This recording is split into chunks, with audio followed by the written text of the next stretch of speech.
Star Trek's Wesley Crusher will be beaming down to join us at 11:40 to answer your questions about his life on Earth and in other galaxies.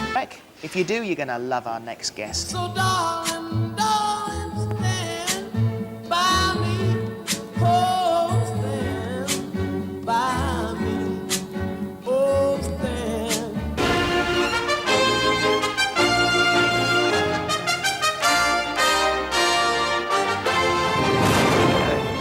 You know, if I didn't know any better, I'd say somebody had climbed in there and started taking it apart. Point 4.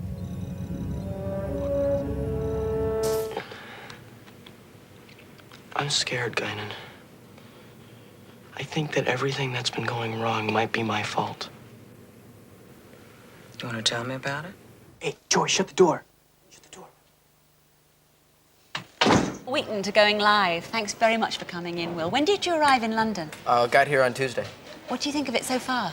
Well, from what I've seen, I like it a lot. I think it's really cool. We, all the other press tours that we've done for the movie, we did like a domestic tour where we went through Canada and the East Coast, and we did Japan and stuff. And all I ever really got to see was like the same four walls of a hotel room while I did tons of interviews. And since I've been here, I've really had the opportunity and the time to go out and get around the city. And when they took us to Manchester, I guess yesterday, and we did a press conference up there and came back down, and I love it.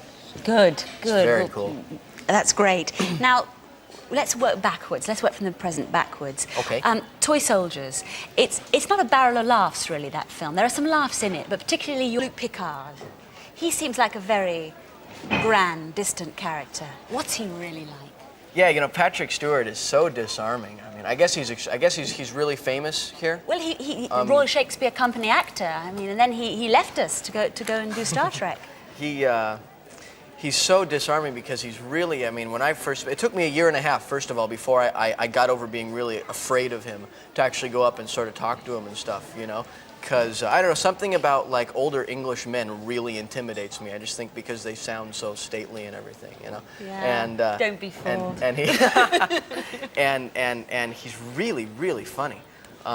He has a great sense of humor, and for instance, he said that we should all call each other nicknames to sort of breed a familiarity amongst the crew, and suggested we call him Old Baldy. Now you know, Jean-Luc Picard likes to be called Baldy. Yeah. What do they call you?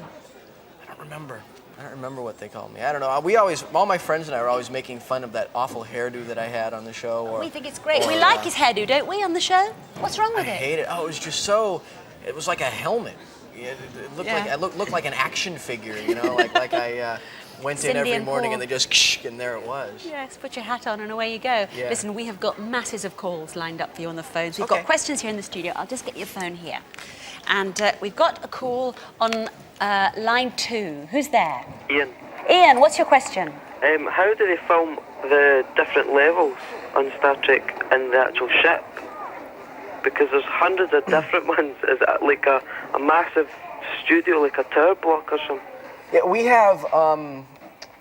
have 3 stages that we use to do the show. We have one stage that has the bridge and the 10 forward set and the captain's ready room, and what else do we have? Like a piece of corridor and the crew quarters. And then we have another stage that has all of the quarters that you're talking about. That's got the transporter room and the engineering set and stuff like that. And when they want to do, you know, represent different levels of the ship, they just change the stickers on the doors to show different numbers. Do you ever, you know, forget and come out of the wrong one by mistake? Forget which floor you're I've meant to be actually on? forgotten that the doors aren't going to open and walked into them, or. I wish we could see those moments. Yeah, I really do. Unfortunately, they never print them. I think because people like some of the more established actors on the show wouldn't want the whole world to see them looking kind of silly. Looking like a dingbat.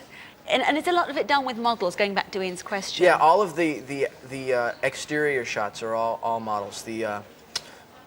What they do is they build a big model of the ship, and they have to film it 3 times every time you see it in space. They have to film it once just going by, once with a silhouette so they can mat in the stars and whatever, and once with all the lights on. And actually once the Enterprise crashed into the camera, and they had to spend, it was like a couple of $1 million to build a new model. Now you know, you see, when you're arguing about your fee, now you know where it goes on, on the models. Thank God we weren't on it. Yeah, thank God. Thanks very much for that question, Ian. Now, let's take a question from the studio, and the first one is from Michelle. Who do you think has most influenced you in your acting career? geez. And best of luck with everything.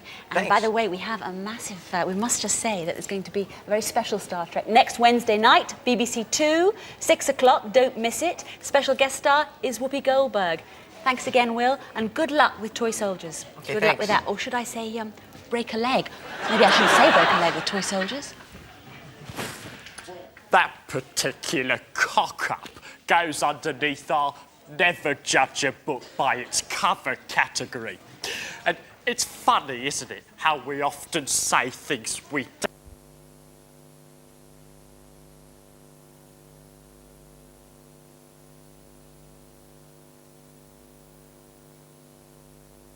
If you were around kids your age, because